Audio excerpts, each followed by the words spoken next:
can see we're still having tea. Hey guys, welcome back to Craft Tea. This is episode 14.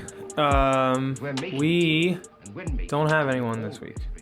I'm not sure what we're going to talk about. Sarah said we have a lot to talk about, so yeah, what are we going to talk For about? the record, I didn't say we have a lot to talk about. I just said that we will find stuff to talk about, and I'm just over here trying to mind my own business so I don't say the wrong thing, because I'm a loose cannon today. I'm full of too much drama that I don't have the permission to talk about yet, but I'm like...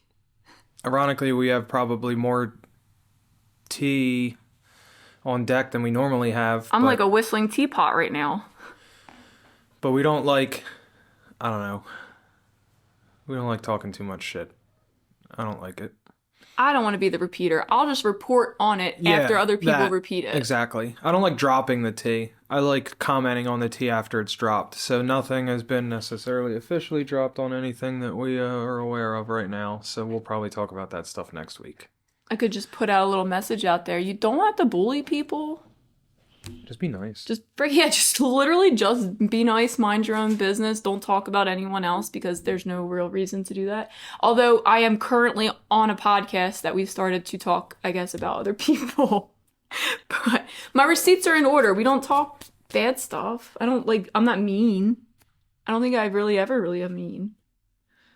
But this weekend was fun. We could be the pot calling the kettle black right now, but whatever. Am I mean? Not even close. Am I a mean girl? No, I'm just saying don't talk about people when we have a show that is based on talking about people. That's what I just said. Yeah, that's what I said. Did you have the most fun you've ever had this weekend? No. Why? Well, I had fun. You just had three additional girls sleeping in your house driving you nuts besides me. We cleaned one of our bathrooms that hasn't been accessible for quite a while. Apparently for no reason at all. Hey now, they because peed in there. Because it just made our bathroom inaccessible anyway. Jessica Reich, he's calling you out. And not to be a mean boy, he's just calling you out. You need a minimum of 2 bathrooms if Jessica's staying at your house. I am dead. And everyone, probably Jerry and Jen are cracking up right now agreeing with you. Yeah, I mean, they're just big facts. We come home, and so the girls stayed at my house Friday and got ready.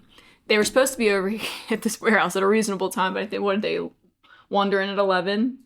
And so we had been here. I came in at 7. We were here the whole day. And then we did, our Friday. We set up for the stuff and we did some videos. Obviously, we did a craft tea with them. And then me and Jason and the baby and everyone just me, you, and the baby went home.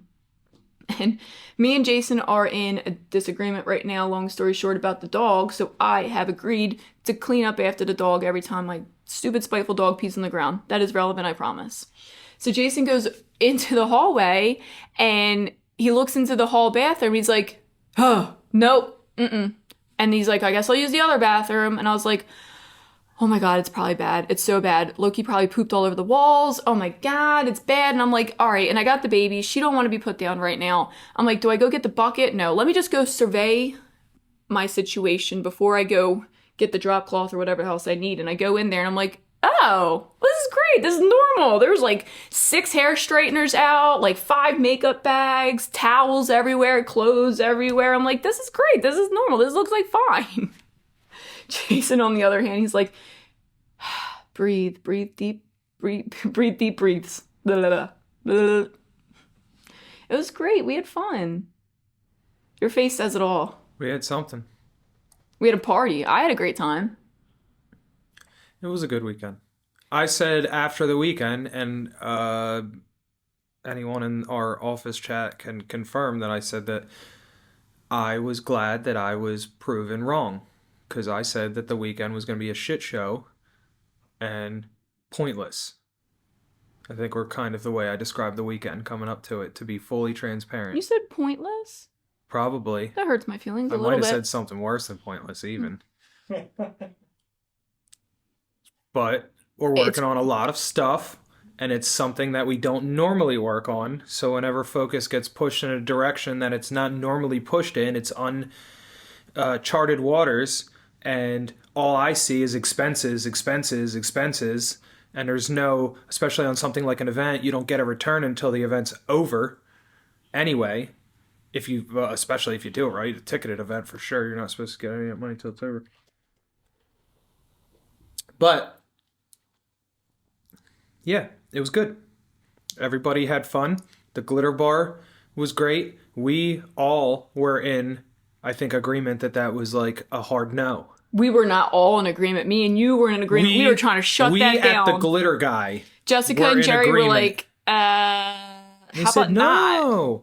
And I was now freaking out. Like, it because worked. from our perspective, we have to assume that every person that walks into our building is going to be the worst customer ever. Like that's, and I don't want to say that like to be pessimistic necessarily, but it's like what you want to prepare for. You know what I mean? You want to prepare for worst case scenario. So I want to assume that anyone that goes to make a custom glitter is going to like flip the fucking table. And that's how I pictured also. Yeah. No one has touched our glitter except us. Mm-hmm. Like you haven't touched, if you're not on my payroll, you have not touched my raw glitter. Yes. We have Freaked a out. problem with giving the benefit of the doubt sometimes, but also other times that we have given it, we've been sorely fucking mistaken for doing so. So it was a great time. They were so well behaved. Yes. I could not tell them enough how appreciative I was of everyone that bought tickets and came. They were so polite. They were so well mannered. No one was, not that I thought, I don't know. I mean, goodness, I don't really know what I thought was going to happen. Were they going to come in here and cause a ruckus? But like, I thought we were going to be herding cats at a rock concert. And it really wasn't so bad. Honestly, it was less than not so bad. It was good. If you're picking up on that, that means we could do it again, he said. Yeah, I mean, we had tons of ideas afterwards, I think, to stem from there. Finish making our storefront for in here so that we can continue with in-person shopping stuff. I know that's something that we've been trying to do for years. But we're going to definitely, it helps nudge, you know? It was a good weekend for in-person shopping, so it's like, why not have this more often? More classes, more, right? That's a pretty big announcement, though. It is. I'd like to say that, you know, in-person shopping could be a thing coming soon. I promise you, he is really excited about this, you guys. Don't let this... Look, I promise that you guys should know by now, this is episode 14. My demeanor changes as this lessens. I left to go and get this before we started recording because I knew if I didn't have this to start with, my demeanor is going to be like this the whole time. And it's not like it's me and Jason did not have an easy start to our day in the simplest of terms because we're playing catch up. Unfortunately, our nanny's daughter's arm got broken yesterday. Not broken. It's just fractured. Either way, it's fucking terrible. Yeah. If my child's arm was fractured, I would probably have lost my fucking mind. I would have probably burnt the school down and said, who let my daughter's arm get fractured? But that's like because I'm a lunatic. So anyway, it sucks. Her daughter's hurt. She's not here. Take care of her daughter. So now we have to take care of our daughter. So if we're taking care of our daughter, we can't take care of the glitter guy. And that sucks. So we're just playing fucking catch up again. Yeah. Again. It's like Groundhog Day over here. We're going to make the best of it. It's not going to be too bad of a day, I think. It's still early, Sarah. Yeah, we can make it. We can make the worst of it. There's time. I hope everyone's at home right now taking notes of what I have to deal with at all times. Not only do I have to keep my own self positive and uplifted, but I got to lift this guy up. And I'm telling you right now, his negativity is heavy. Very heavy. Fucking heavy. Would you guys say, Sarah, would you say you're more glass half full, Jason's more glass half empty? Oh yeah, his glass is spilled over and crushed. He's kicked his glass off the table. He's done, and it's not every day. This Jason Lively of mine, he likes to keep it, he likes to keep it fresh. You don't know what Jason you're going to get when he wakes up. I'm definitely bipolar. I like that you said it, though. Mm-hmm. I mean, my mom was bipolar, so it would make sense. Yeah. I'd have to go to a doctor for them to confirm, and I don't like those people. No, but I'm going to text Kathy right now to make sure that she watches this on Monday, because she's not even going to believe that you even just potentially just said that you and your mom are the same and that you know.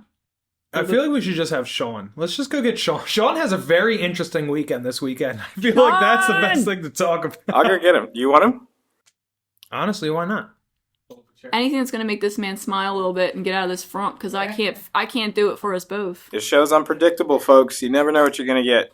I'm going to go find Sean. Frump.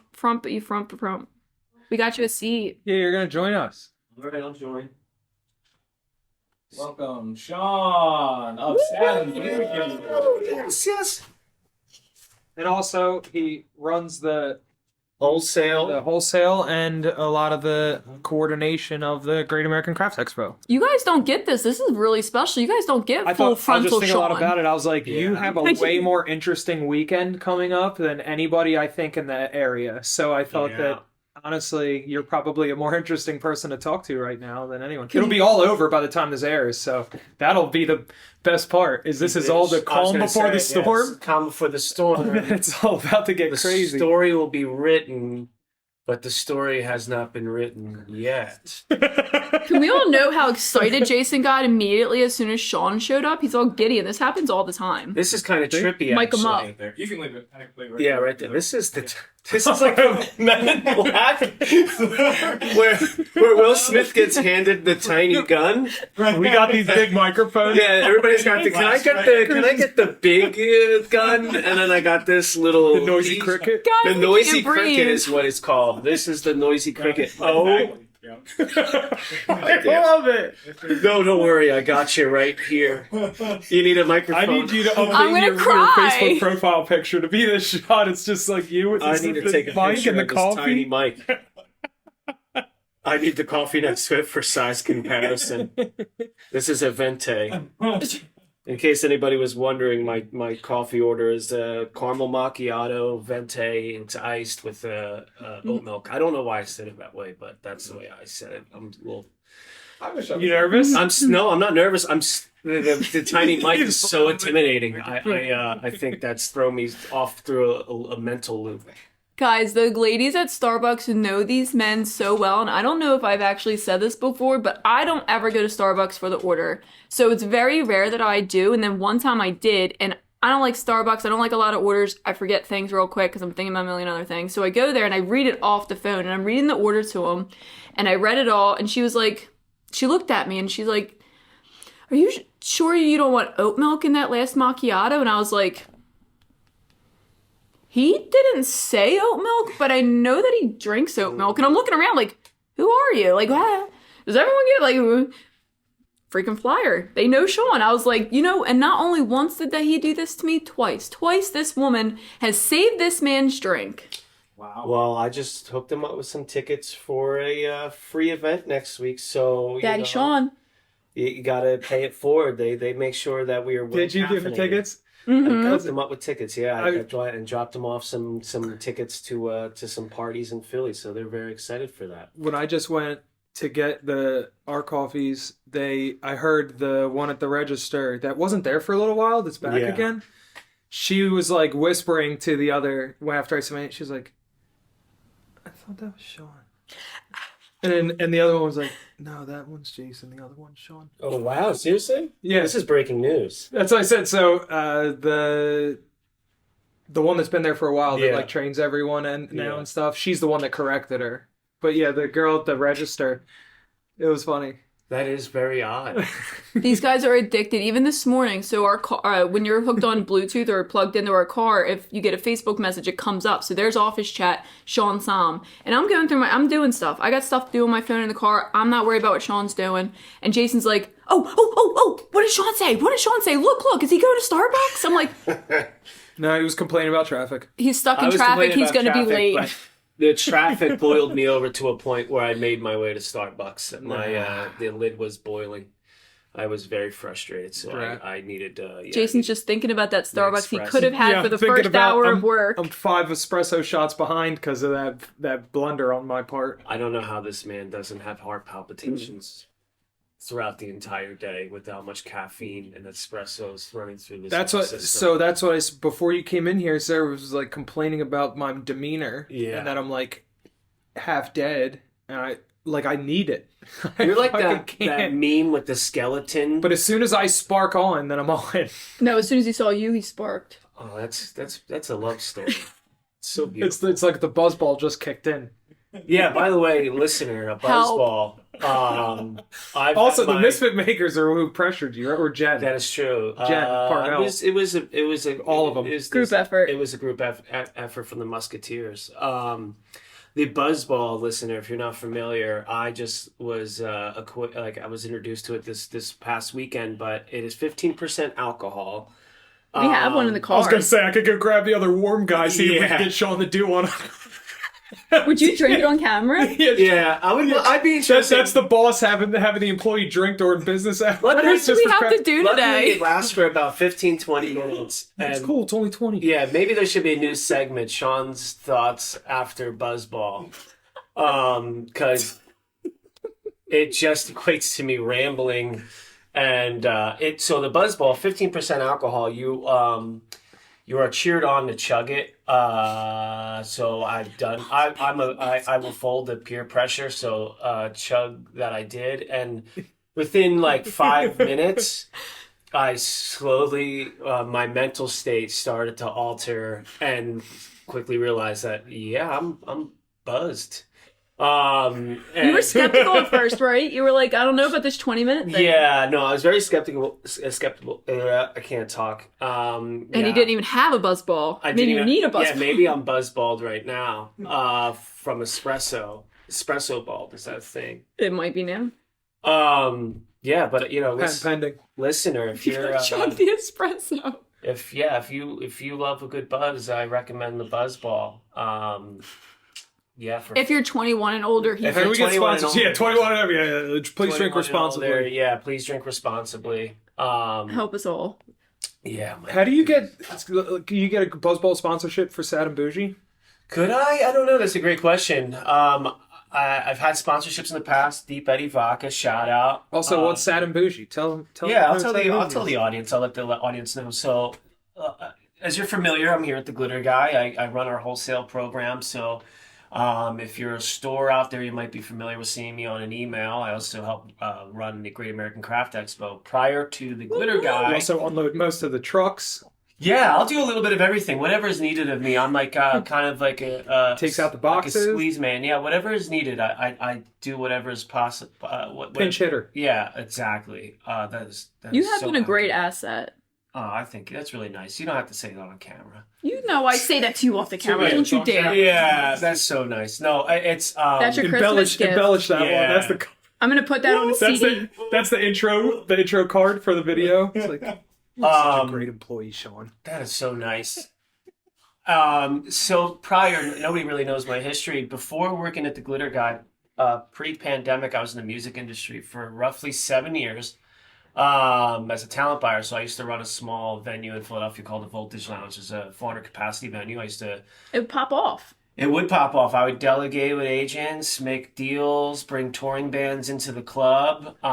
You booked all kinds of acts. Book all kinds of acts. Is that some tea? That is probably an act right now. I almost punched the microphone because of that. But or not almost, like I did.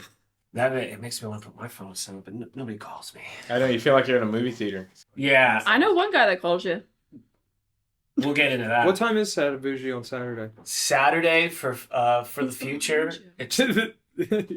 It's 10 p.m.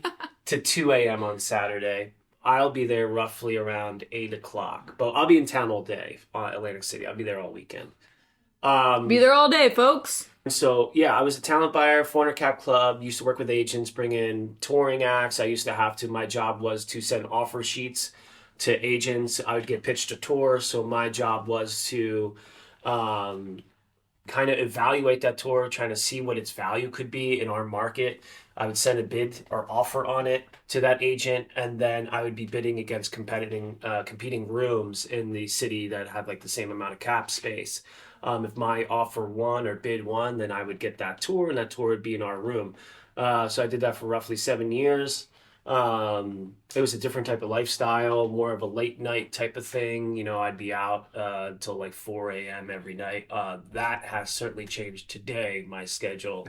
It's like literally night and day. It is literally night and day.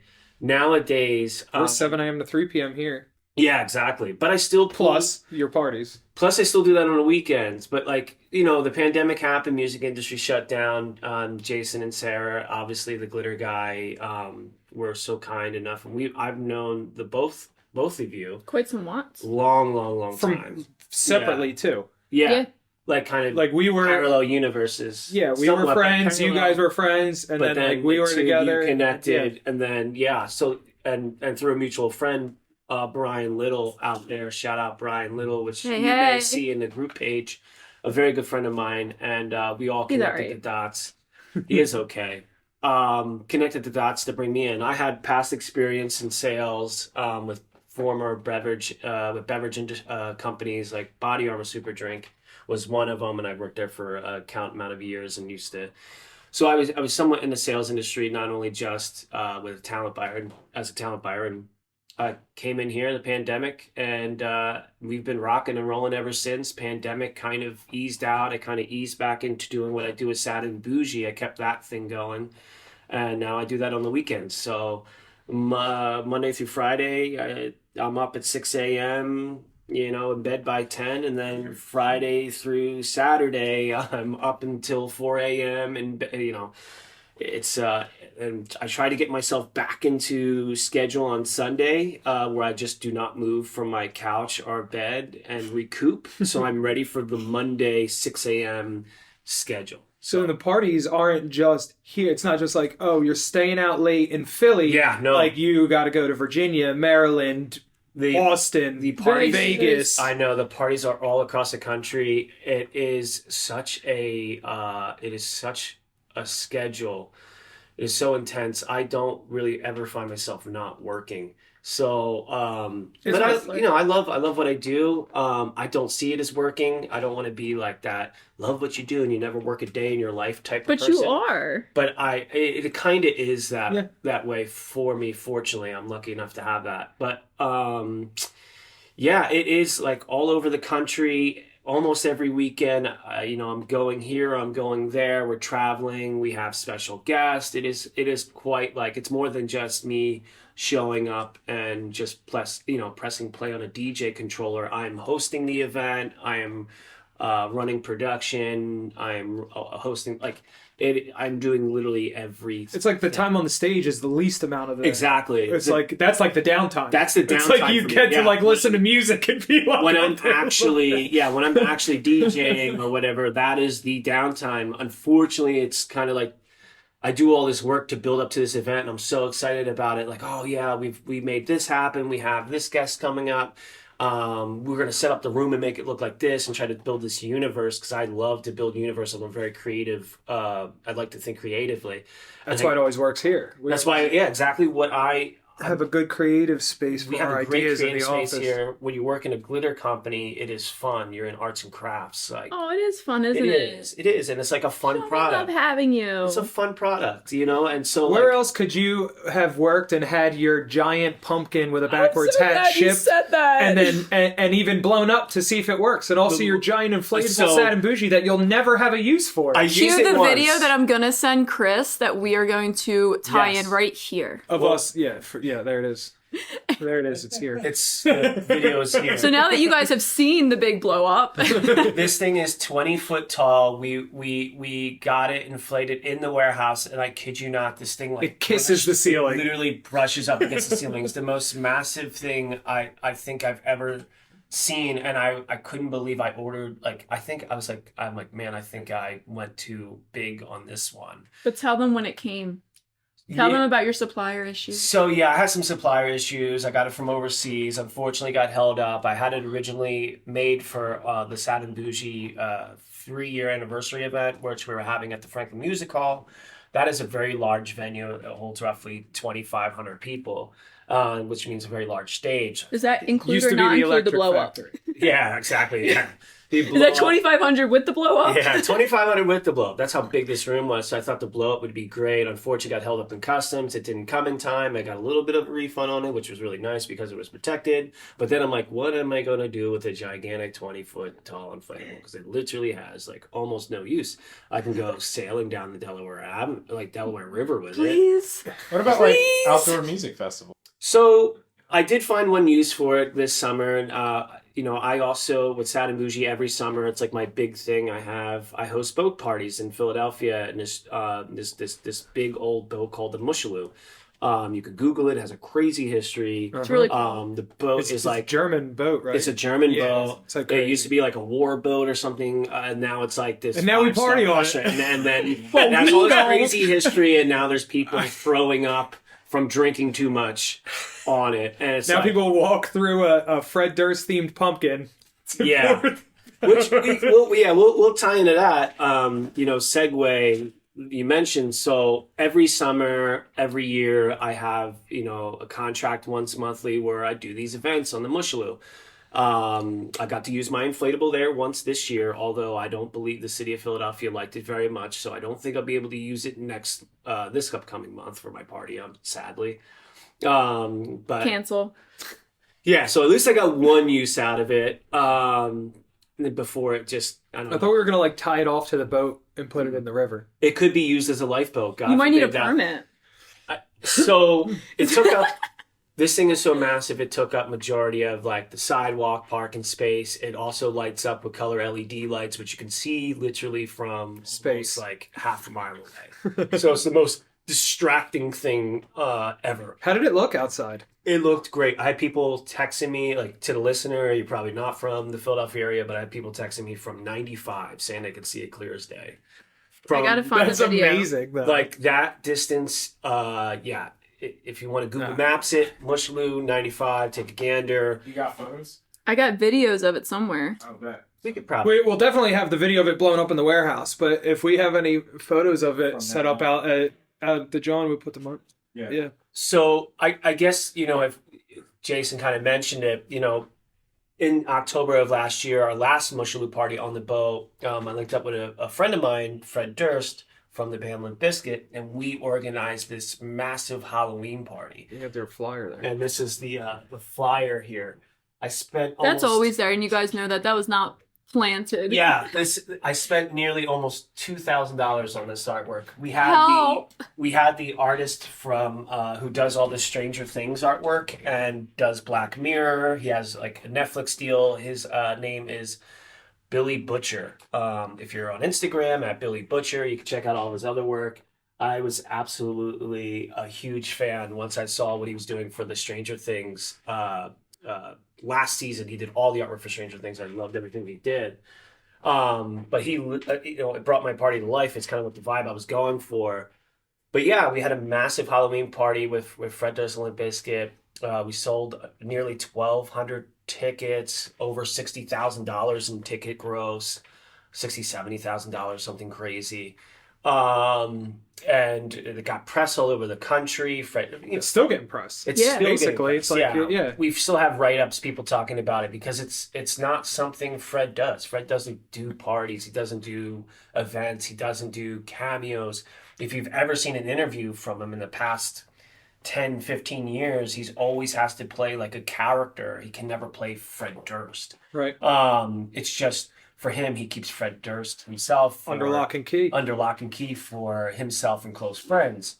He doesn't like. Famous, I get it. I think he just doesn't like to put his oversaturate. I think he likes to make himself a little elusive, which I get, and he is elusive. Like when you get to have the privilege, like I've had to pick this man's brain, these stories. It's like you don't want to water down your brand either. Yeah, it's like literally like mind blowing this life this man's led, and I'm so privileged that he shares these stories with me. But yeah, I can kind of dive in. Like a lot of people always ask me all the time, like, how did you meet Fred? Like, how did you? My favorite story. It's my favorite. Yeah, and I guess we get to break on crafty. So with me working in the music industry for the past 7 years prior to here at the Glitter Guy, people always assumed, well, because of my music industry reach and how long I've been in that, you would think that's where I met Fred, but that is not where I met Fred. I did not meet him in the music industry.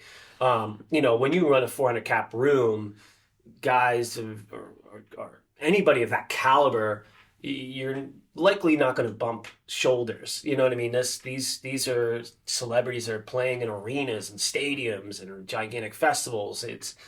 it's a little bit out of my reach. It's like the upper echelon. Yeah, when you're in this 400 cap room, typically you're dealing with riffraff and God bless riffraff. I love riffraff. Like, there's no shot to anybody. Like, I keep saying that I want to have riffraff. Like when you're doing the 400 cap room, you're the type of artists that you're working with are up and rising, upcoming artists that like are not quite there yet. They might be like trending on social media. They have a popular song out. They're very brand new, but they have yet to even probably play a venue. It's like a transitional room. Either you're like on your way up or you're on your way down. It's a farm.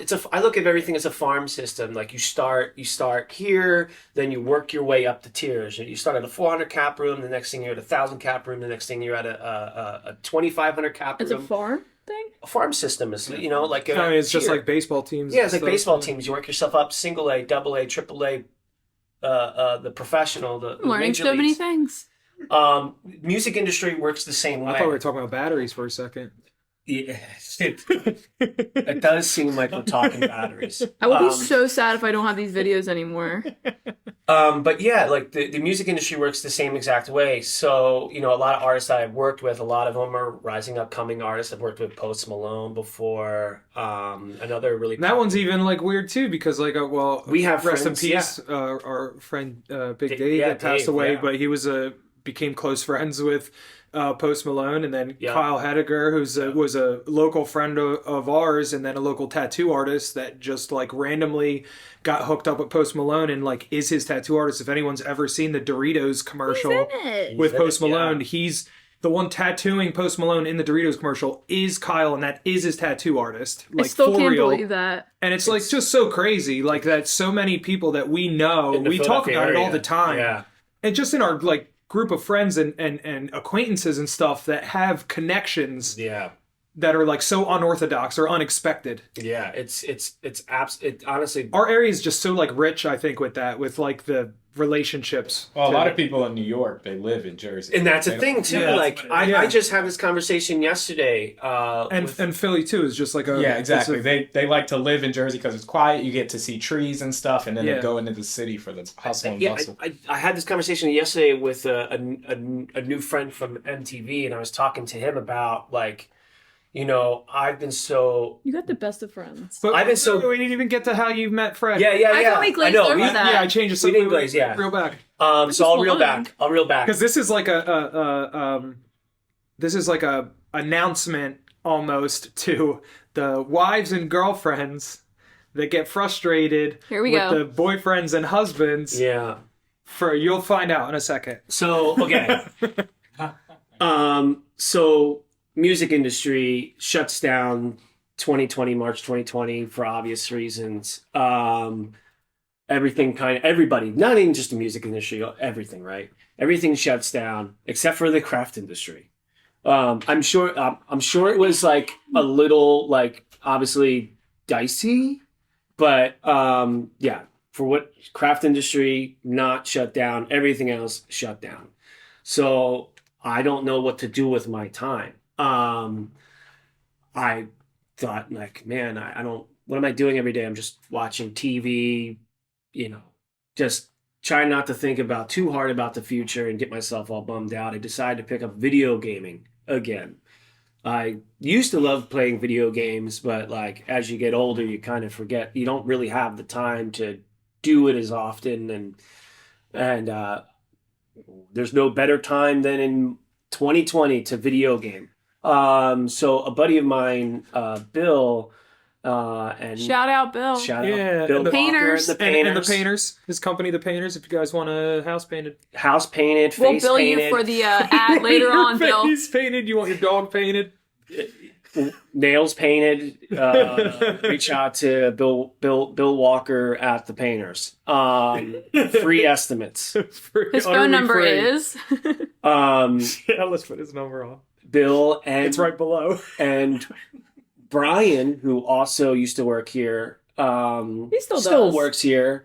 They were playing with. They started playing Xbox and as well. Chris, you got some messages in the group team. Oh, do I? Great. and they were playing with Fred Durst of Limp Bizkit. You were playing Call of Duty, right? They were playing Call of Duty Warzone.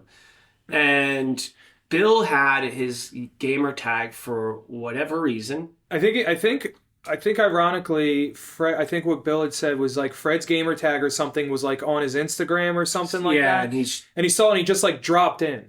Sure, like because you can just like drop into a game or whatever, game, yeah. and if it's public, like if they didn't have it private. Yeah. So there was like a shot in the dark of just like, I'm gonna drop in and see if he wants to play a game. Yeah, and then you have the headset on, you have the mic, you don't know if they're even going to talk. And he could have kicked him or whatever, but he could have kicked him. But he's a cool guy. But he couldn't have been radio silent. Yeah. He couldn't have not talked or communicated. But they were telling me like, dude, you'll never guess who we're playing with, and Fred Durst, Limp Bizkit. I'm like, wow, that's really cool. Is he any good? And I remember the conversation, because we were in the last warehouse. Yeah, we were in the offices upstairs when Brian would come in, and you guys would talk about it in the office. And I still really don't play Call of Duty much when I play video games. So I was like, oh, that's like interesting and stuff. But like, damn, I'm a little jealous. Yes, I won't be friends with Fred. Yeah. So they were like, we need a fourth, because you know how Warzone is. Mm-hmm. It's like you play duos, trios, or quads, and they needed a fourth. Freddie needed a fourth. That's actually a nice tagline. Freddie needed a fourth. Freddie's fourth. You're Freddie's fourth. Right there. That's your new handle? That is a good handle. Yeah. Woohoo! So I was like, well, I haven't played video games so long. I guess. I mean, what else am I doing? So twist my arm, why don't you? So I downloaded it, I played, I jumped in, and at first I didn't really buy it, I didn't believe them, or I didn't know. And then we have the headsets on, we're all talking, communicating, and then I hear the voices come in, and I'm like, yeah, it's Fred Durst. I can't. It was, and I was like, oh, okay, cool. And like, this is rad. We're all just playing it. And by the way, like, I fell in love with the game at first, like, I was like, my God, this game is awesome. Warzone literally came out. Also, shout out to Call of Duty. Shout out to Call of Duty. We get a sponsorship from Activision. You guys got money. Fred was cool, but the game was better. Buzzball, Activision, we want all the sponsorships. We want all the sponsorship. Warzone couldn't have launched at a greater time. Talk about the greatest business maneuver of all time. That game launched March 2020. The perfect time. Oh, they must have pushed up the launch deadline because Call of Duty's drop in November. Yeah, notoriously, they dropped this like, literally right before the pandemic. It's like November 11th. Somebody, listener out there, if you can probably you can't remember Google, most things, but you know that. But I'm almost for certain it came out like February, March, like right before the pandemic, and it couldn't come at like honestly for me mentally, and I'm sure for a lot of people out there who game, couldn't come at a better time. And I fell in love with the game instantly, and then every day. Warzone, yeah, Call of Duty Warzone. I think that at the time they were like Fortnite was already out, and that's kind of like an open universe kind of shooter game. Yeah, it's a third-person shooter. Yeah. Third-person shooter, right? So that's the Warzone kind of took that. March 10th, 2020. March 10th, 2020. Like, how crazy is that? Like. They absolutely pushed up that line. It probably either that or Activision was behind the pandemic. I would Turn conspiracy. Probably what happened because you first started hearing the rumors around November, December of 2019. It probably got delayed because, like you said, they usually release in November. It probably got delayed, and then once they got their footing about how things were going to move forward with restrictions and lockdowns. By March was probably when they said, okay. We were literally, November 16th, I think we were literally, 2022. And that's what's so crazy because we were literally locked down like 3 days later. Like, wow. What are the odds? That's like honestly crazy. I mean, now I'm starting to think. I don't know. That's what I'm saying. Activision. So like, is Activision based in Wuhan, China, by any chance? Yeah. It's not Modern Warfare, is it? Modern Warfare? Yeah, it's the same. It's all kind of the same thing. No, which one are you looking at? You might be looking at the newest one, the Call of Duty Modern Warfare. No, I looked for the 2019 release. I'm honestly just like, I don't know much. Like I said, I haven't played so many videos. I don't really play video games, but because October was the 2019 release. Basically, what happened from there on became an everyday daily thing. We would literally wake up, we'd all text each other, hey, we hopping on today, we're going to play. I would play 8-10 hours a day. Every day after Next day. It just day in, day out. We would play for hours. Like they're you're on all night. You and Brian would talk about it like the next day. Yeah, we'd be on all night. You didn't start working for us in 2020. I didn't start yet until June. I didn't start working until June. So from March so many months to June, I literally probably all day, every day, besides like a few emails here and there that like pertain to my old job. And Brian started with us in April. And yeah, Brian started in April. So we had like a month, 2 months. I had 2, 3 months, 4 months prior to literally play video games all day. We would literally sit there, text each other in the morning, first thing in the morning. Good morning, dropping in. That's sweet. You guys said good morning. Yeah, we get our coffees, whatever, headsets on, and that would be our day. And God bless my sweet girlfriend. Shout out to Rachel. Hey. I honestly, like, I look back now, and I think I've had this conversation with her. I couldn't appreciate her patience enough of me just being like, I'm going to play video games all day. I'm talking to people. Like, we're in a small condo in the city. I'm sitting there, like, look over your right shoulder. You see somebody coming over? Like, just all day talking, like, streaming, yelling. She's sitting there trying to read a damn book in the same room. Because she's the most unorthodox. She's the most unorthodox person. She does not like social media. She just reads books and tries to learn spells. Tries to learn spells. Can I just point out that I've never gotten any of this from you, and me and you have been together much longer than him and Rachel. Me and you have gone through a lot more video games. Never have you ever said you appreciated what I had this conversation recently. How many spells have you tried to learn while I played video games? I'm going to learn a spell real quick if you don't stop.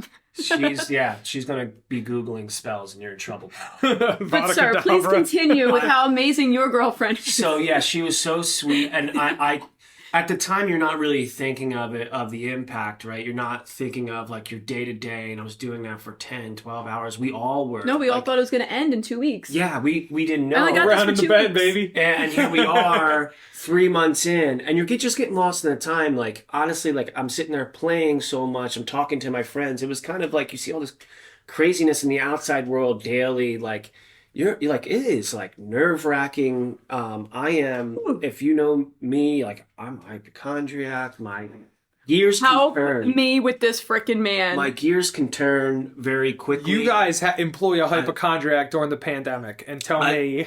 I love Google. I love the Google things. He loves to check his blood pressure. I drink beetroot juice for that. Like this was really hard. I'm gonna cry all day. It's just so hard mentally that like playing, these video games and it like attached to these people and talking with them every day, like helped me forget about everything else going on. I was so plugged into that universe. There'd be times that we'd play, we would literally sit there in a lobby. And for the listener, what a lobby is just like the pre-menu before you actually jump into a game. So you're not really playing anything. You're literally just sitting there. Mm-hmm. And we would sit there in the lobby and just talk for an hour. You're just like a virtual chat room. Just a virtual chat room. Yeah, I know all about them. Yeah, and we would just sit there and talk. Like we would, like the time we didn't even have to play the game. We were just so like in tune with each other. And that's like, why you guys hang out. See, that's the part that I said. It's like so many guys just get shit for playing video games, and then here you are, have built. Yeah.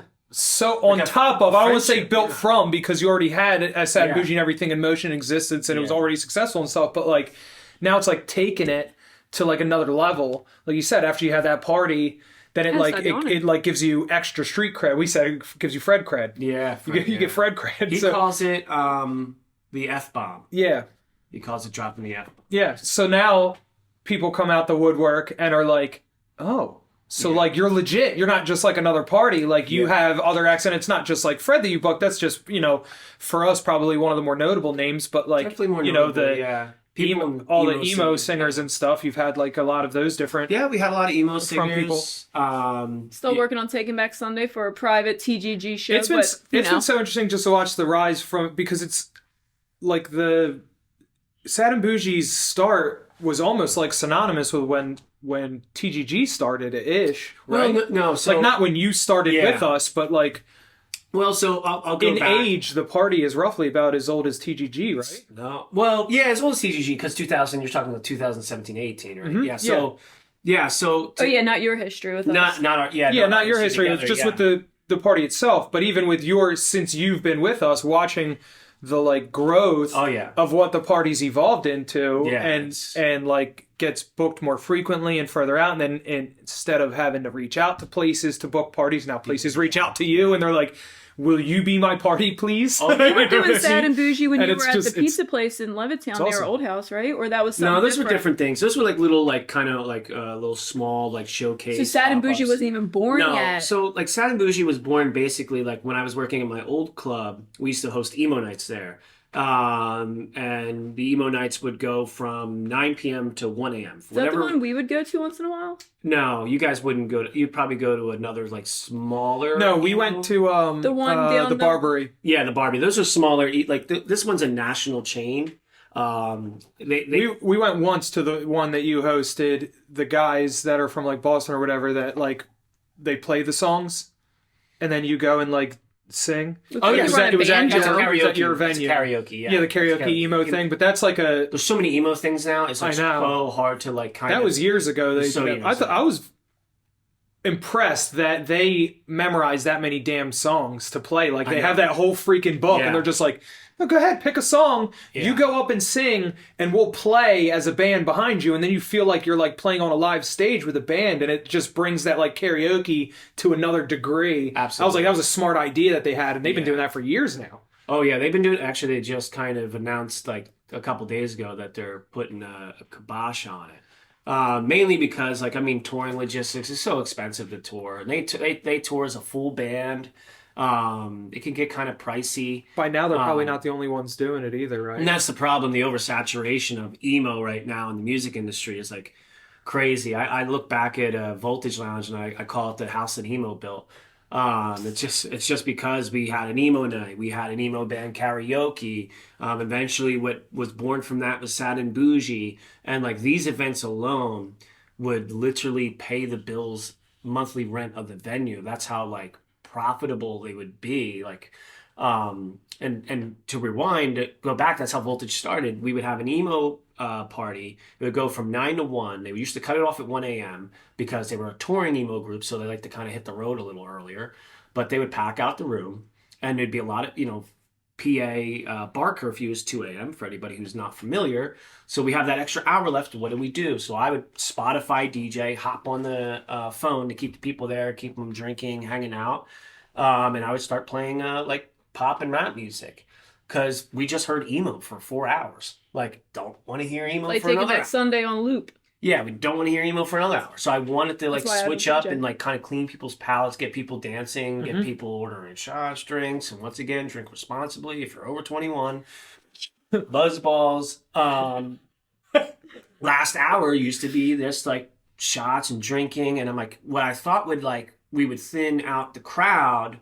People hung even longer and started partying even harder, and I'm like, my goodness, this is like such a fun night. Like just this vibe is so fun. And I would do it every other month when they would come in town, and then I finally like kind of clicked in me. I'm like, we had an open Friday night. I need to fill it with something, and after just spitballing ideas and names and kind of tossing around ideas, I landed on somehow Sad and Bougie. It just fit. The name is perfect. Yeah, genius. And we hosted I just filled it in. We hosted our first one on a Friday night. I just tossed it out there. And I was just like, all right, let's see if people buy tickets for this.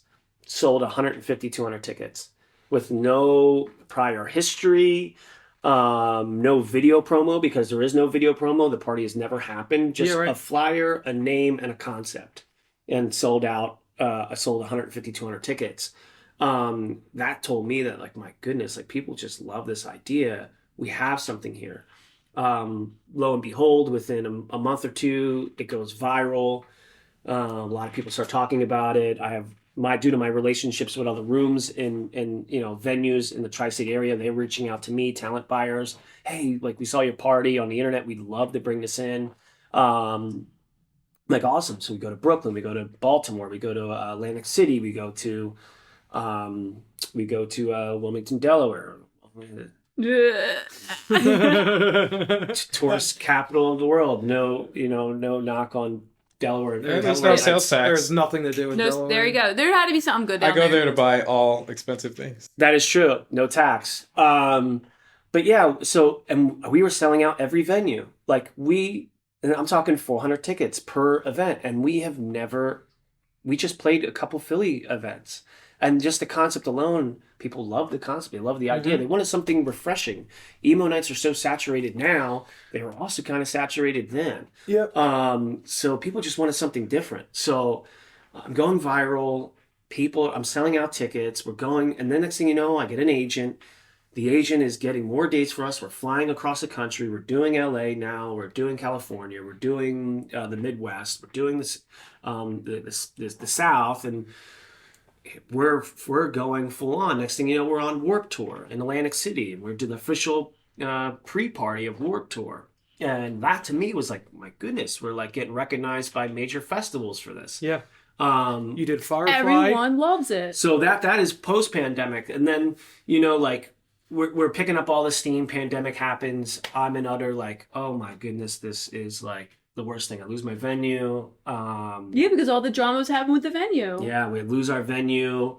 Sad and Boujee is kind of like, am I going to be able to continue the momentum that we had going like from the pandemic and coming out of it? And at first I'm thinking like everybody thought this is just going to be a few weeks. This is just, 2 weeks. Yeah. And it just kind of grew. And then like other emo parties and other parties in general were doing like virtual things and like where you like log in on your TV and you watch it. I just didn't want to do that. I didn't think, that would have any value. Personally, like a party, like a value to me, a big value and importance is like emo party. It's like the social experience, like seeing your friends there, hanging out with your friends, sharing a drink and talking. And it's like doing it virtual. I just didn't think we would fulfill that need. So I had no interest in doing it. I was like, I'd rather just hold off and wait. And then, obviously video games with Fred. I'm telling, we get to know each other. We're talking and he knows about my background in the music industry. He knows about Sad and Boujee and what I do. And just having his guidance and mentorship through that entire duration, as well as like, has been so like crucial to like, all right, when I get out of this thing on the pandemic is kind of, we'll see how I can kind of pick up where I left off. And then here we like 2021. And now it's like picking up for sure. Like we heard all about what you did before the Glitter Guy. We heard that you worked for the Glitter Guy now, but what the hell was it like for you? And granted, I lived through it, so I know to work for the Glitter Guy at first because you did beverages, you did Sad and Boujee, but you did not know a shit about glitter. You didn't know nothing. I did not know a thing, and we barely taught you anything. I just want the record to show that you there's nothing to teach. No, you jumped right in, and you were in the shipping room all the time. You were touching stuff. You were looking at things. You were Googling things. What'd you say? You wanted 2 weeks or something? I want 2 weeks to research. He said. To lay the groundwork. For the wholesale program that I handed you, I laid somewhat of a groundwork. I came up with like a base synopsis of like what I felt our wholesale program should be structured with. Yeah. And I think I had like 2 accounts, and those accounts knew that they were basically beta accounts. Beta accounts, yeah. Like you guys, wholesale is new. I've never done this. Yeah. My Jen company's was one new. of them, right? Everything's new. We're going to do this together as long as you guys are okay with it. Like things may tweak, change. Yeah. I need feedback. We want to make this successful. I don't want to just tell you these are the rules and that's it, because I could be totally fucking wrong. Absolutely. Who rented the pilot stores? I can't remember, was man. Was one of them Jen? No. It was this Crafty Addict, Kim Ross. Yes. Yes. Yep. That name I remember. Tri-State Vinyl. Yes. Okay, good. Yeah. It just makes me feel nostalgic. I gave you those, and then I said, and then I sent an email out to each of them and said, "Hey guys, I just hired Sean. He's going to be taking over wholesale, and he's going to work with you guys to, build this out." And like that was it. And then here's a computer, and I'll be over there. Yeah, and also here's the box that your desk comes in. What is that alarm for? What could that possibly be for? Do you want to know? Because I do know. Yeah. My Haste the Day tickets that I didn't get that day, but I did end up getting the Thursday tickets after the fact, and I still don't think that they announced who the other band is with it. So I wonder At anything's gonna happen with that. 9:55 every single 10 a.m. Thursday, do you have an alarm that It's goes just- off it now just every said- single week? It's like I just did the hit the alarm thing, and it's just repeating it for everything. That's what I mean. Do you have it go off at It's 9? off now, yeah. Just to remind you of the ticket you didn't get right away? Yeah. Just to remind me of the Sag. The Sag. Yeah, Sag. Good. Go ahead, Sean. Oh Please. yeah, so like I about 2 weeks prior, before I jumped on, I kind of wanted to do some research, see,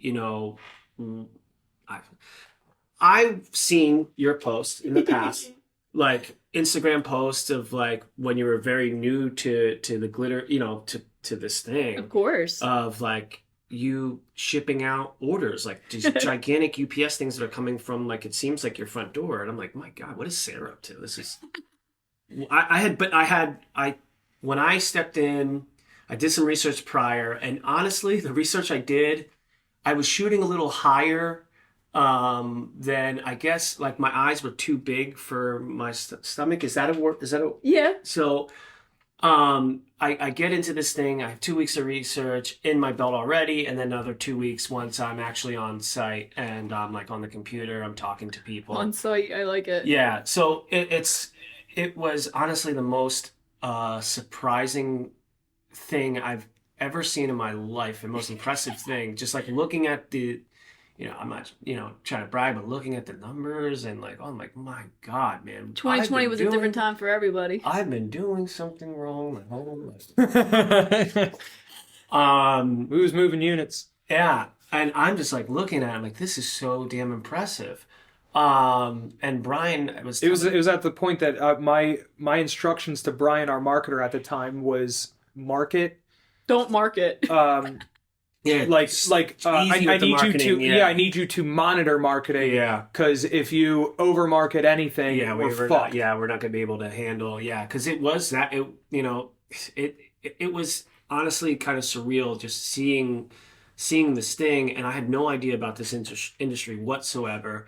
No idea about the crafting industry. No idea about glitter, and didn't know that. Like I just thought glitter was like you got it in like a little bag, and I don't know. I didn't know it was branded. I didn't know that branded glitter was a thing or could be a thing. So after like a couple weeks of research, I'm starting to get a feel for it and where our stores should be and who is our resellers and what they look like and what our targets should be. And the most surprising thing was vinyl stores were like the first ones to be like, yo, we want glitter. We want glitter. Like across the board. Across the board. And it was so crazy to see these, and this is where my research 2 weeks prior did not tell me that vinyl stores were our target, but they were our tumbler makers were in vinyl stores, and then the resellers were trying to make them all in one, stop and shops where it's like, you come here for your vinyl. You can also get your tumblers here, but we want to get glitter and we want the glitter guy glitter. So at first it was trying to recognize that it was the vinyl stores were our target. And once that was recognized, it exploded. And before we knew it, we were in 100 stores, international. It was a great year. You were impressive. Yeah, I mean, it's just every month we had like 10, 15 to 20 new accounts. And then now, here we are today. We're in chains. We're international. I know things have been a little tough in the industry for some. It's been tough for everybody. It's been tough for everybody for sure. I mean, everybody's feeling it in a little different ways, but it's just we are still kicking. We're still doing well. We have still here. I can't really discuss what's on the horizon here. Yeah. But we have something rather juicy brewing. Yeah, we got big stuff. Which I do want to talk to you about that later today. I have an idea. Okay. Don't let me forget. I love ideas. But yeah, I mean, it was just it's just such a fascinating, honestly, industry. And even the Craft Expo, like where we were able to take something that is in your wheelhouse more so, and then like take what we do, and like make it happen because it's like your forte. You know what I mean? And I think it was also like added a little bit of a extra spark for you too, because it's like I love doing everyone always gets more interested. You know what I mean? Something in general. I love to work. To be quite honest with you, I love to move and shake, so to speak. Like every day, You shake well, idle hands, Sean. right? Yeah, it's like every day. It's like the emailing, the phone calls. Like I'm constantly, and I'm also constantly thinking. The gears are always turning. I'm always trying to think of like, what's the next thing? What's the next move?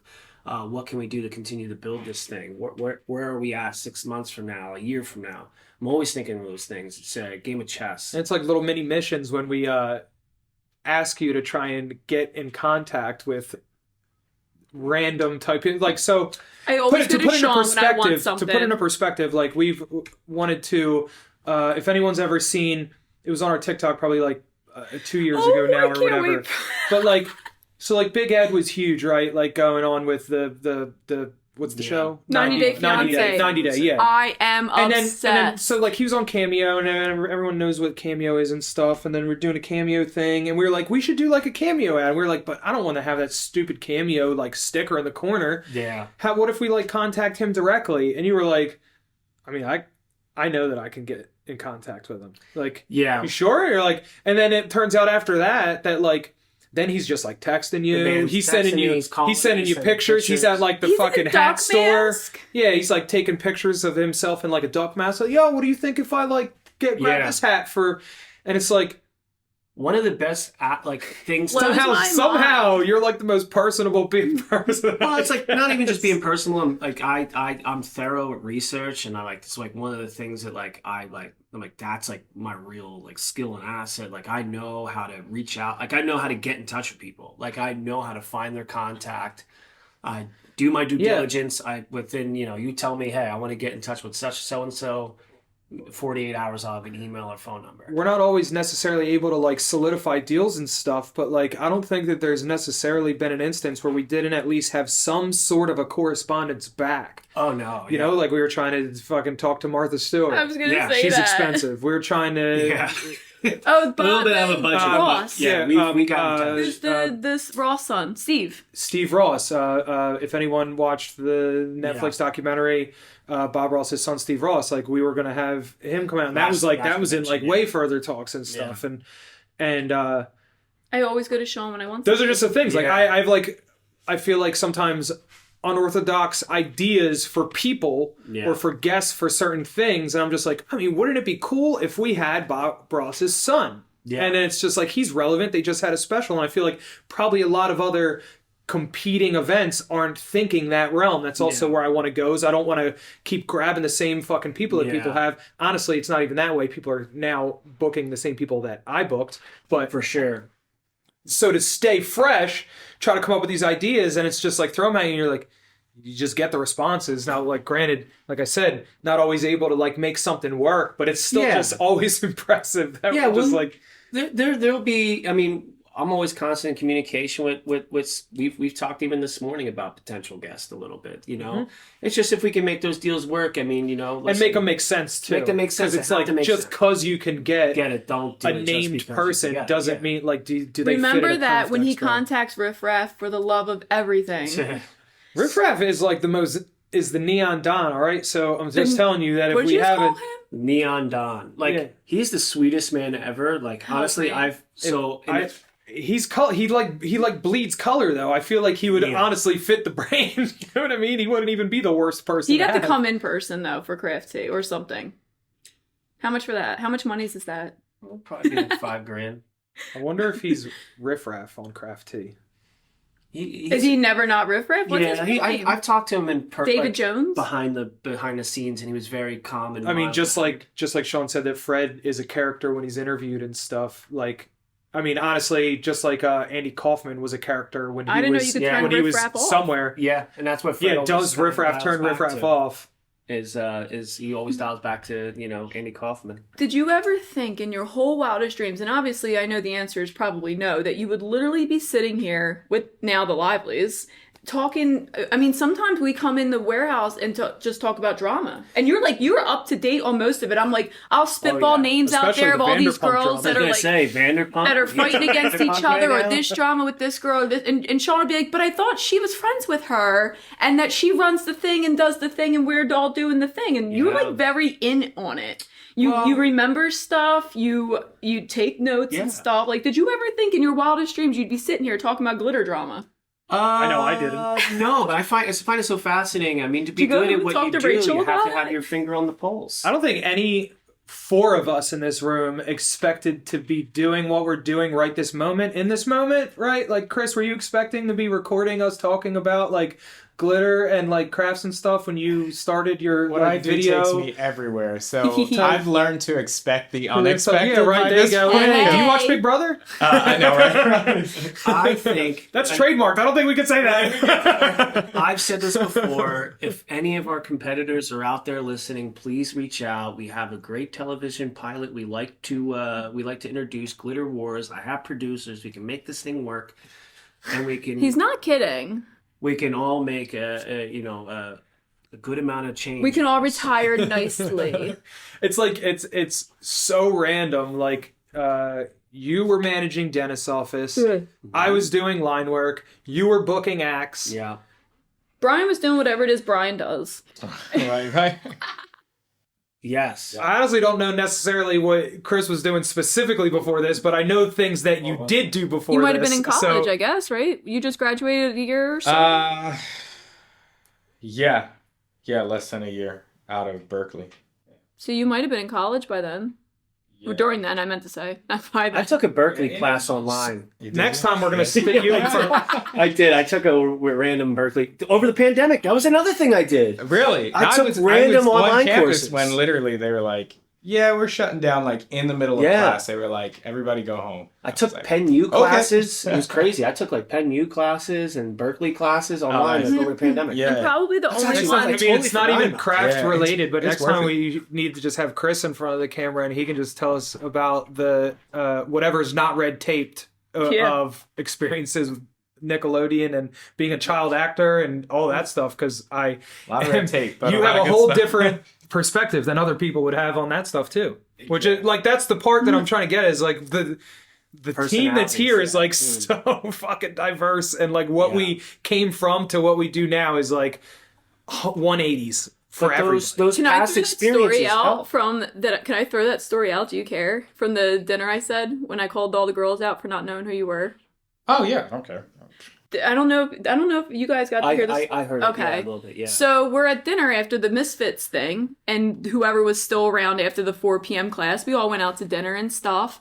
And we're sitting around the table, and of course Chris was over on the weekend, and he was filming everything. And I don't even remember how it came up, but I'm like, he's like famous, right? And I had a few. I was like, he's somebody, and they were like, who? And I'm like, he's like the moose from. And I swear, I was like, he's the moose from Backyardigans, and they were like, no, he's not. I'm like, it's a caribou. And of course, you have to reenact it all the right way and stuff. And they were like, no, he's not. I'm like, yes, he is. Google him.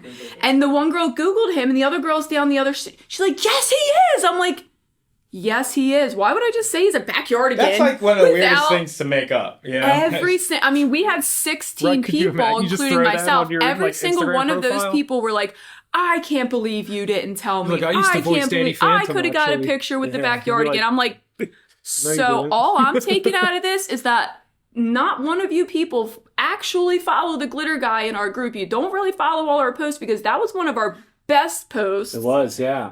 On Traction when I introduced Chris, our videographer, or is that the? We gotta get a better title, That was a when, more when fancy we, title. But when we apologized to Chris after Brian put him on blast on the Brian group. I was blasted like, him. That's who it was. was And like, It was Brian. funny. Brian was like, "I hope you don't mind I did that." I was like, "No, it's fine." they were like, I can't used believe to you it. didn't tell us. I'm like, we told every single person, all 2,700 members of the Glitter Guy who you were, and it happened that these 16 ladies well, that was the thing. Is like, to follow our posts. I mean, you might have been able to get a picture with a Backyardigan. it's like we also like try our hardest not to exploit by That's any why means, like as much as we can, because it's mind. like I didn't want to leverage that at all. Like that's like Chris's experience and what Chris did and everything, No and offense, even it's with like never on my mind because you're just Chris. Right. but it's like that. It's the same thing with like Sean's parties and stuff. Like Sean just can probably get us into like just about any concert that comes through Philadelphia.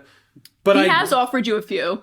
and that's usually how many times have I asked you if I can go to something like once or twice, and it's only like I asked you if you want to go to Saves the Day this weekend because I love Saves the Day, and I was like, oh fuck, Sean's might be up for that, but you got other stuff going on, but like it's few and far between because don't, and that's both of us. Like even with our expo and stuff, when we should be reaching out to people and saying like, hey, you guys want to give free stuff, and help out, and it's all like it like is bothersome like to our cores to like ask or exploit or like favors. I just don't like it. We're giving them something. It doesn't even matter to us. It doesn't even if we resonate reciprocate like it doesn't feel that way. Yeah, and that's Well, what I'm saying. It's like we have such a great team that have so many different assets and so many different things that we can kind of leverage, but we try our best not to lean on those things, but they are beneficial when we can. And it's like just to touch on what you just said, it's like that's why this company is as successful as it is, because you have people from different backgrounds and different industries that were successful in those industries.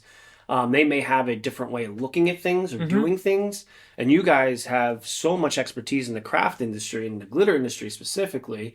It's just like when you have those outside perspectives from people that are successful, things kind of get done differently than the norm, and it's more exciting. Like the things that the glitter guy might do is a lot more exciting because you have different perspectives on it. Not everybody is like cued into what everybody else does. Like I'm not really that cued into what anybody else is doing in the craft industry all the time. right.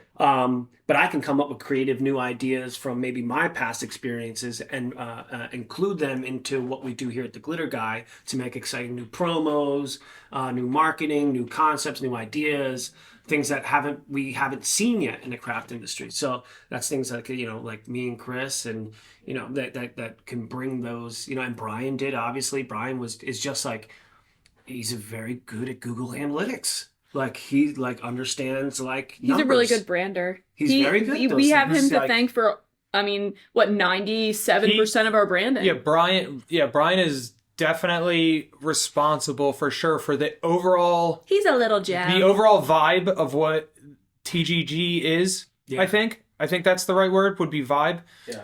Is like due to Brian. It's like the aesthetic. There you go. The aesthetic. The aesthetic of the brand is definitely it's Brian's aesthetic. Yeah. Like I know even the graphics I make for videos, it was so easy to plug in because you guys had it. I didn't have to develop like an aesthetic, a look, a feel. No, like, I was got just your like, okay, fonts ready. make graphics in line with the current brand. It was easy. He's got color codes for you. ED1164 is the pink, 27A1 is the blue. If anyone wants to recreate them colors, I don't own the I just colors. think if everybody No, Pantone does. Yeah, exactly. Those are the Pantone codes. Like everything is all, we try to keep everything like I just in think line. If you're going to get everybody, and he saw that from the start. That's what was important was when we brought Brian on. He's like, okay, you guys have some shit that matches. You have a lot of shit that don't. Let me clean it up. Let's like make this shit make sense. Yeah, and like that's like what Brian did for like the first 2 years was like just making shit make sense. Yeah, I like it when we show him our old flyers and his face gets flustered. Yeah, I love it when I show him the flyers I make now and his face gets flustered. Yeah, it's I like to fluster Brian. Having people under the same roof that that all think the same is like you're going to get the same results, and you're going to get a lot of things that people are already that are already doing. Like you're not going to get ahead of the curve like at all. So like, no, you guys brought some real fresh ideas that we would have never thought about. And then and that's what I mean. That's teamwork. Teamwork makes the dream work, so they say. So And sometimes I fought you guys on some things, Absolutely. and you sold me, or you guys just did it anyway. And it usually, I mean, I can't remember one time it didn't work out. Yeah, I think most of the times all of our little me. Sometimes I get a little nervous. Oh, I know that we have to leave a spot for Taylor Duncan's dad jokes.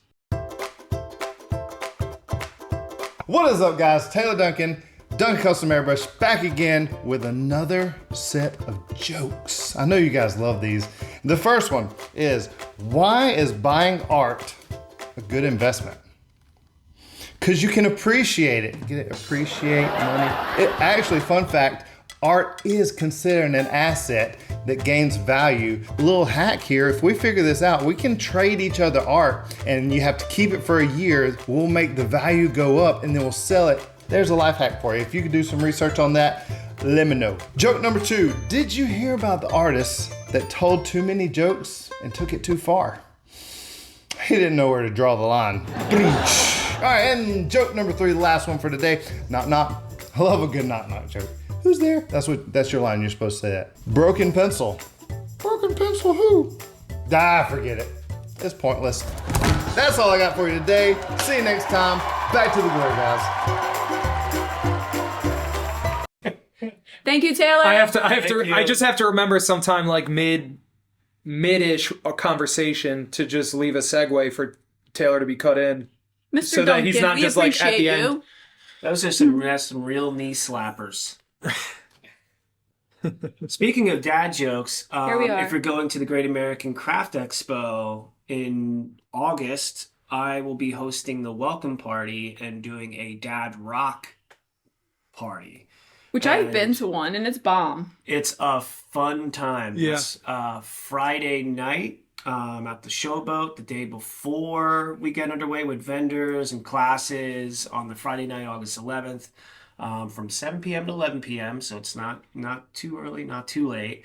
We're going to have a welcome party where it's a mixer where you can hopefully meet and greet. Are you going to wear the dad rock outfit? I am going to absolutely embarrass myself and wear the dad rock Embarrassed. outfit. Well, hopefully, It'd be if epic. we'll push enough stuff out ahead of time because if we can get everyone to dress up in the dad rock shit, That's what because I'd that's the like to, vibe for yeah. the party. I'm bringing a fanny pack. I'm Fanny doing the whole packs. Yeah. We went to Dad shoes And on that deck. was like when I went to Sean's first dad rock party, I did biker dad because that's like what my dad was. So I think everybody's version of dad also is just it's either do what your dad was or you do the generic like the lawnmower like jean shorts. Everyone does like that one with the fanny pack. You're like going to you have said. to send me a picture for reference of yourself. I'm going to send out all the teachers. But the crowd will. looked so dope on the your first one. Oh my and goodness. I feel like that we can definitely bring it up to the nth degree. I mean, like It was so wild. customers you are made the creative grill people, into your so- DJ stand. The disco I was ball so grill. impressed. Disco ball. We can.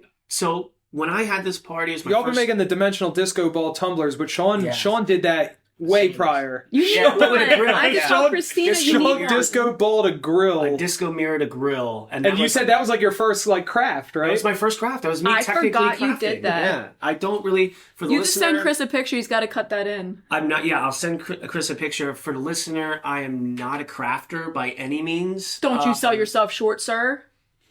We're all crafters inside. We're all crafters inside. I had my first crafting experience with a grill, and we got some. Me and my girlfriend got some disco mirror, little cut you can get from Amazon, and it was tedious. My goodness, it probably was like a lot like rhinestoning, I guess, because it's just like each individual single piece, kind of. Because when mirror it's circular, squares, yeah. when it's circular, like if you try to cheat and do like a whole like strip, it just kind of gets it starts running on you. Like you would with vinyl. Right. It starts kind of going sideways. So you just said you're not a crafter, and now you're like comparing it to. You're giving everyone like a free tutorial. So for anybody out there who's looking to disco This is also mirror the anything, Thursday tutorial. anybody out there Or looking the to disco finish. mirror anything, you have to be patient. It's like piece by piece by piece and plug it in. This at first I was like, I'll take like 2 days. We'll get it knocked out. And then I was like, after the first day of trying it, I was like, oh, this is like a week project. And it became one of those things where we just had it in our living room, a grill in our living room, sat there, watched a lot of Vanderpump, had Vanderpump going in the background. We had our high noons. I love Vanderpump And now. we just sat there and just just put. So the grill was sponsored by High Noon and Vanderpump. It was sponsored by, it was one of our late night things. And so the party aesthetic is, I never even, like, it's just a dad rock party. Our playlist is, and this is controversial to what dad rock is because people are like, that's dad rock now? Foo Fighters, dad rock. Yeah.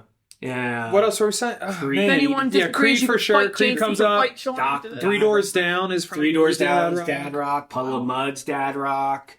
Like, we're getting older now. These things. Nirvana's definitely dad rock. Nirvana's definitely dad rock. Puddle of Mud's just a clone of Nirvana anyway. See, dad There's rock, dad I rock. think like AC/DC, Tom Petty. No, that's classic rock, in my opinion. Yeah, That's what my dad It's not listened even, to, though. That's so, like... Right. those But dad bands rock now- is like a moving genre because Yeah, every it's shifting whoever is the to generation. Dad. So things in the 90s and late 90s, early 2000s are technically kind of dad rock now, Stop which it is right now. You don't say that again. Yeah, So- honestly, Limp Bizkit. could be. Listen. he a daddy rock? I don't like putting him in that category at all, But- whatsoever. But he does have a song. Limp Dad Bizkit Vibes. is definitely a dad rocky. Like, I would say Behind Blue Eyes, his cover of Behind Blue Eyes could be Kind of dad sold rock. as dad rocky. So Does that make the Who dad? Because that's Just almost Limp like, Bizkit. you know what? It's In my almost like opinion. yacht Or just rock, Limp though, Bizkit's too, though. vision. So Also- there's so much of a... so many different rocks. How many of discussions have we had in the office of like what our personal definitions are, where the line ends and begins? Yes. For Guys, like dad drop your rock, comments. yacht rock. Yes, drop Yeah, comments. Drop honestly, we wanna comments know. of the top 3 bands that you think are dad rock. Because I can set it to do a poll too. I think, There's- right? You can. Not on YouTube, can you? YouTube has a poll function. They do have a poll function. So maybe I don't know if anyone actually Oh. uses it, but there is a poll function. I know But- that Spotify does too. There's Hell yeah. dad rock, right? There's butt rock. What's a butt rock? So butt rock is like butt Sounds like cherry. a medical condition. It does. Yeah, it does. I think. But Sounds I- uncomfortable. It's You got like, butt rock? Oh my god! That sounds like when you have No, the stone, what? kidney stone. Oh, I'm like, That sounds what, like what are you gonna something- say? It's a kidney stone, but for the rectum, for your that's something I would like find. a rectum stone. You call them butt rocks. If I was in My 2020, bad, I was passing a butt rock. Sean 2020 on Google is diagnosing myself with butt rock. Can you guys, if you guys are curious what genre butt rock is, just go ahead and throw the term butt rock into In Google. Google, and your answer. I don't know It's if I actually like the answer. the results are not far off of the results of Blue Waffle. So Oh, there's dad rock, I'm done. there's butt rock, there is divorced dad wait, rock. did you define? Yeah, the butt rock? Divorce Dad Rock playlist I found. Did I I was define- asking what is butt rock. So Like, butt did you rock say? is like buck cherry, anything that like felt like it was supposed to be meant for the 80s, but it came out in the late 90s, 2000s. So, like, The Darkness? Yeah, you can. Well, yeah, you can kind The of. call it Darkness is very specifically what you just described. They are an True. 80s band that came out in the 70s, 2000s. maybe 70s, late 70s. No, they were 80s hair band. Steel Panther is like an 80s hair band that came Yep. out in a late, so they could be butt rock. So there's divorced dad rock, which is like I like to call biker emo, which Biker is emo. like Creed, Hinder, Lips of an Angel. Divorced dad rock, definitely. Lips of an Angel for sure is a divorced dad rock type of song. Divorced dad rock. There we can go and dive into this. There's yacht rock, which I think is like Steely Dan, or like Jimmy Buffett, like Margaritaville yacht rock. Hall and Oates could be like yacht rock. Uh-huh. All right, so there's different avenues, and then we can go into classic rock. So that's basically a The dad Divorce rock. Dad Rock playlist has Chevelle, Audio Slave, Shinedown, Nickelback, POD, Stained. Nickelback definitely. Yeah, I don't know about the other ones. I think they're more like just dad rock. Divorced dad rock has to be sad, right? Uh-huh. Like, I mean, I'm sure there's happy divorced dads out there. Would you say the Fray would be like? No, the Fray is like That? no, that's like sitcom. Sitcom rock. Sitcom rock! Help me. Yeah, that's like See, this is what happens in the office is when we Yeah, can't that's find like a category sitcom. for someone specifically, they get their own like category. you would hear like How to Save a Life at the end of an ER episode. Facts. You know what I mean? Like that's like sitcom rock, right? I really enjoy your rock knowledge. Thank you. Like True. this is the universe I'm going to provide everybody at Dad Rock, and we're going to dive into these universes. I'm happy to argue with whomever wants to go over what they think is this and that, but I'll have a grill. I hope people yell random shit. Yo, play some yacht rock! Yeah, Like, yo, play some Divorced Dad rock! You'd be like... I will take requests. like, You gotta providing- organize your playlist by like that. Yeah, by you're which- looking at it. Yeah, play which- some sitcom rock. Right. Like, oh, Not to give away too much of the show, but we start off the show with the Home Depot intro. It's like that's how. Yo, What is the actually, Home you have Depot a and you what is that? you have a video thing that plays in the back. too. Yeah, I do. Have That's a little, fire. and it has a New Balance. So it says, it's a whole production. I have a grill that I DJ out of. I have like we touched on before, the disco grill. It has a little steam coming out of it. So You flip burgers and dogs? I flip burgers and dogs. I'm playing Rob Thomas and Santana Smooth, and I'm sitting there. We're gonna put the lawnmower on stage too this year. We got. You have a lot more real estate for stage We at do. the Craft Expo. We can make because it it's the real universal. like that. So yeah, maybe we talk about something that's relevant. So yeah, and the Craft Expo, the we got House of a Blue stage. stage. This is Yeah, it is. It is talking about. Honestly, I think it's one of the more interesting. They need to know episodes. exactly what kind of rock that they're getting into, because what if they don't want to buy a ticket for best Listen, rock? if they don't want to rock, then they might as well roll. There you go. Taylor Duncan. Taylor- got it. That way, that's the tagline for the Dad Rock Party. It is. If you don't want to rock, you better roll. Keep on rolling. Keep on, and then keep on rolling, and then Fred Durst starts playing. Okay, so everything in full circle. We got. I want at least $5 for that idea. I just want the record to show the live. I'm starting to charge for these fucking ideas. have a babysitter Saturday night. The What? Lively's do have a babysitter. We do for Saturday sure. night, yeah. Did she Yeah. confirm? Yeah. Also, she just said that. I told her specifically. I said that I want to be there to watch Sean get famous. Yes. That's what I said. She said There's also no way a said that 37-year-old man is getting famous. It doesn't- She said, "What how about you old's Steve bring Aoki? Fred to the Glitter Guy picnic this How year?" old Steve Aoki? We can Google that. 40. Yeah, Steve Aoki's over 37. Like probably famous for like 10 Look years. at I mean, Ti- Steve Tiger Aoki was King. born into fame with his fucking Tiger dad, King but was well over 37. True. 45. I don't Steve. plan on Huh? breeding Steve's tigers. 45. 45, and all he has to do is toss some cakes. True. You He don't even tosses have. a lot of cakes, though. I was I tossing know, burgers and I was the for recipient Dad Rock. of a cake. Yeah, I was tossing burgers. We'll put that picture in there too, because I got it. Yeah, we have a picture of me getting caked at a fest. We used to go to EDM Fest. We used to be fun. I don't think. Now we have to get babysitters. I don't think Yeah, EDM now I need a fests are fun. babysitter. Get itineraries together. Yeah.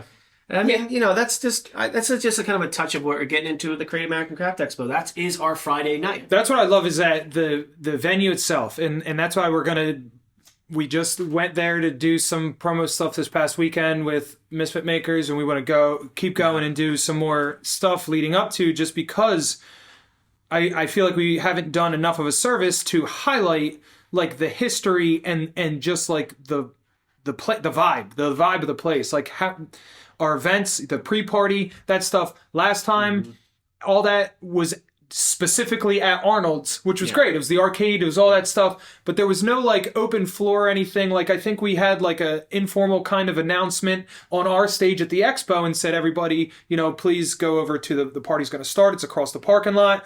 But like it's so very different. Like the stage itself is House of Blues. Like famous acts have been playing there for fucking decades, which is awesome. Yeah. Just to be able to be on a stage that has history like that.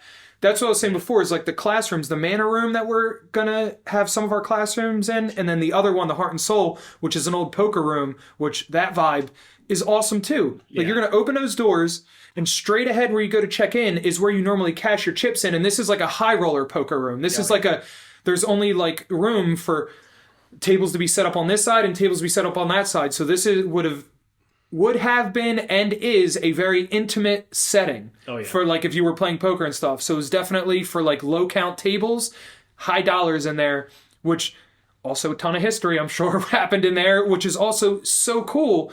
And because a lot of these other conventions, and by a lot of them I mean literally every single other convention, is at a convention center. Our last one was at a convention center.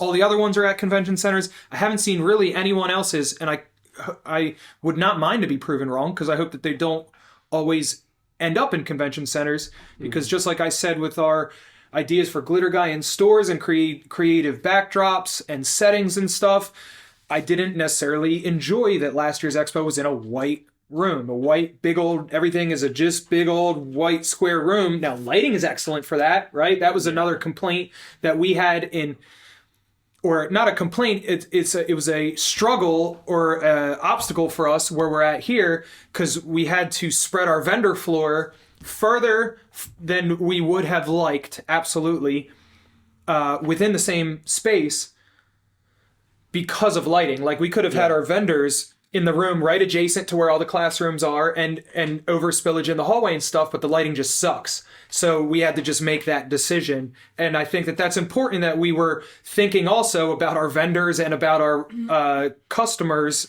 and attendees, that matters. Like, if you're a vendor and you spent all this money and you invested all this time, and we've been on the side of being vendors to go out there and push your product, and it's a craft expo, so your products probably have some sort of a sparkle or color or something that should be eye-catching. And if I'm trying to like sell it in a dingy room, which that place was meant to be dingy. That's a casino. If you guys have been in casinos, they don't have windows. It's on purpose.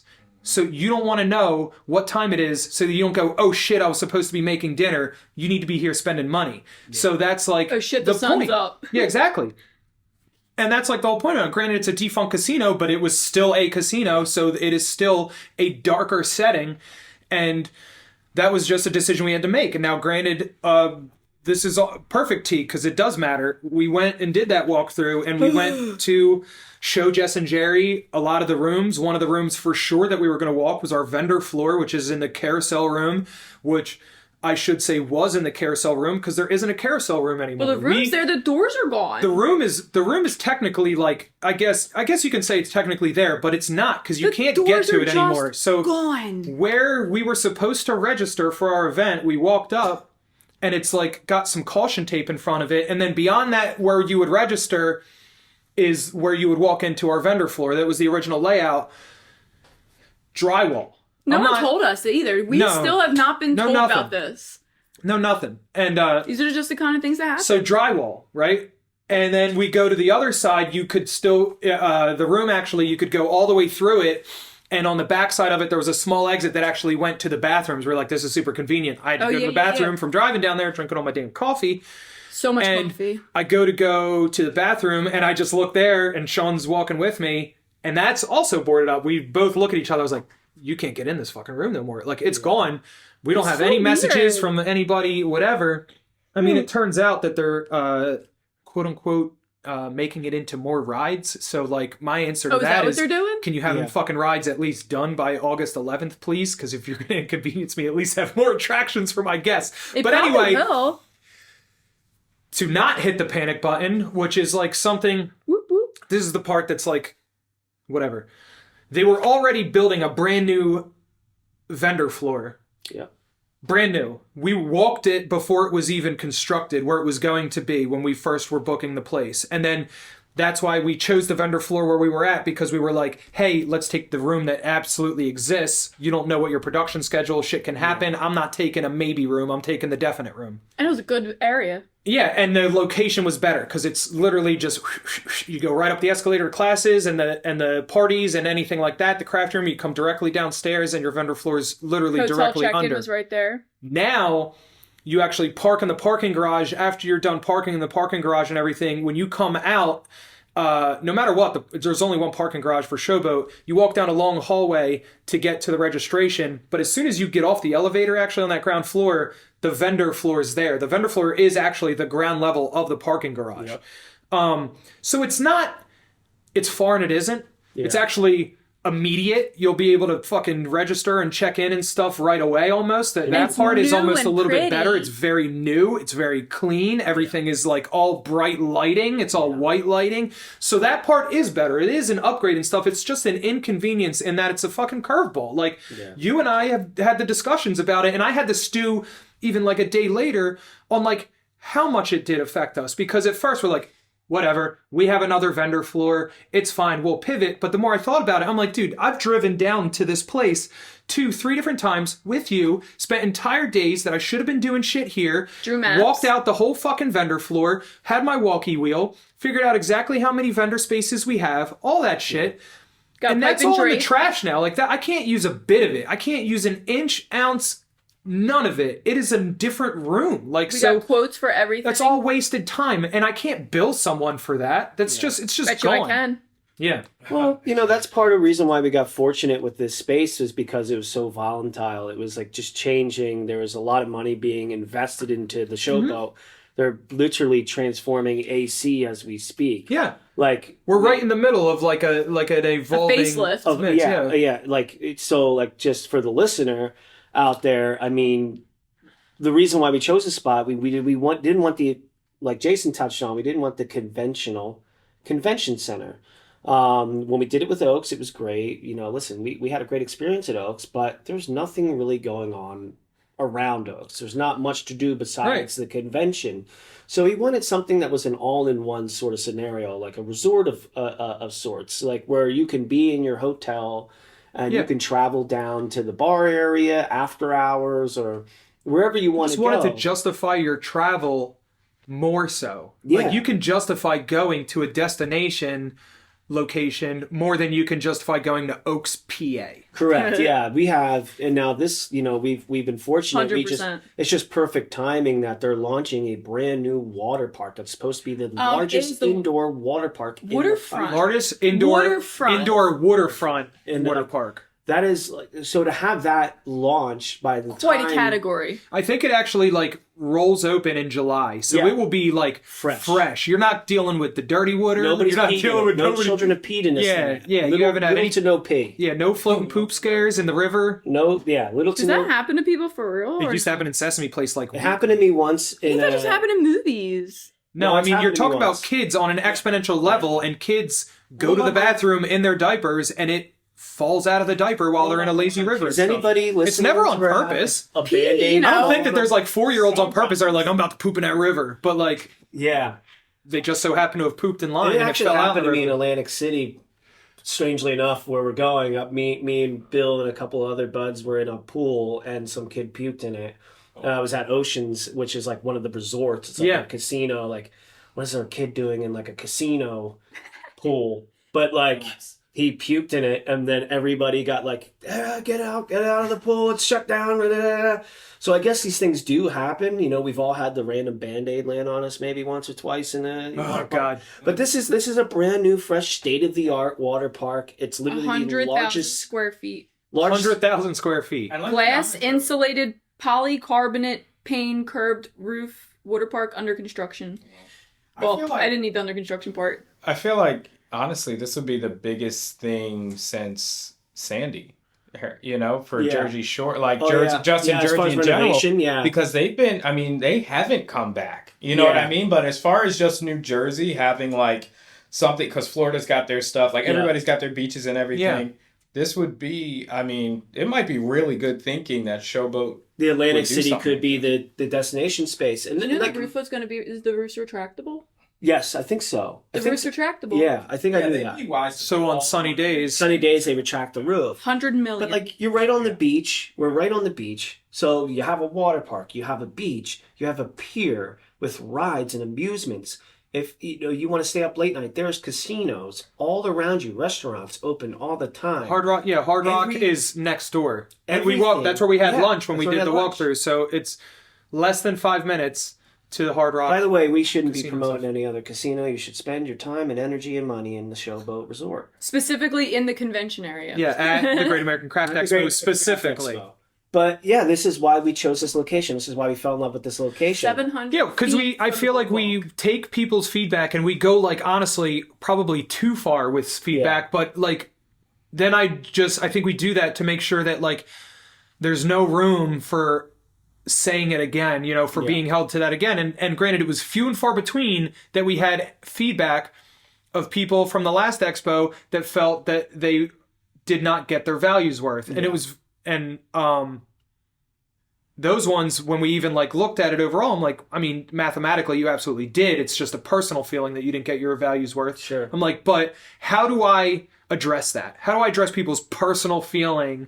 You know, like I'm not you, but I'm going to try my best. So in that, if I oversaturate you with so many fucking things to do and have so many things available that are either free or at arm's reach, then that argument is like blasted out of the water. And that was like the goal. So it was like, that's why we have the craft bar. So, and I said that in all of our discussions and stuff, was like, I just want a space that people can walk up and craft at any given time. That's the whole point of this, is it's a craft expo. People are supposed to be learning, whatever. So there should be a free area to do crafting, Yep. period. Granted, most of the vendors have some sort of make and take something too. Not most, but a lot of them do. Yeah, sure. And so that was part of my like factoring in when people were saying they didn't get like some sort of value. I'm like, if you add up what the vendors were just giving away in free samples, and we were charging, I think, $15 at the door Yeah. last year, or 10. maybe it was 20 last year or something, or it was 10 at day of. I can't remember for sure. It was but cheap. Within 10 to 20. I waste more of that at Wawa. We did the math, and you were getting like at least like $60 worth of MSRP worth of like free shit just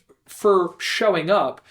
Let alone what you would be able to get with free signups on the demos on the stage, Make and then hats, make little exactly. keychains. So we're gonna have the free demos again, and then we're also gonna have the craft bar, and we're also gonna have the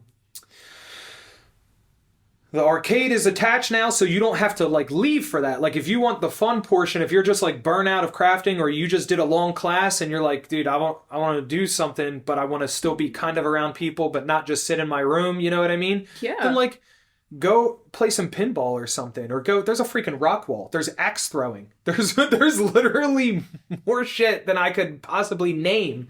There's no longer mini golf. We learned that the mini golf just got gutted, but they're like putting something else in there. They don't seem to get rid of anything for no reason. I didn't realize the mini golf was even gone. We realized when we walked in. I know. They were carrying. Oh, man. They were carrying the pieces of mini golf course out while we were. Because we got good footage of it. We got great footage. Yeah, it's so volatile, but like AC is like, it is up and coming, or at least they're putting the money to make it. But that's the better part, is they're trying. They're if they got rid of something, it's because it was underperforming, and they're getting rid of it in lieu of something that should perform better. So that is really better for us and for our customers, because granted, if you were looking forward to mini golf, I'm positive that they're putting something else in its place that should be a little more exciting, although I think it's actually a store. But maybe they're moving the mini golf over to where the fucking carousel room was for a bigger golf course, because that mini golf course was small and over in the corner. Small. So maybe people didn't see it enough, and they want to do a more comprehensive, like blacklight course, like the Monster mini golf type places.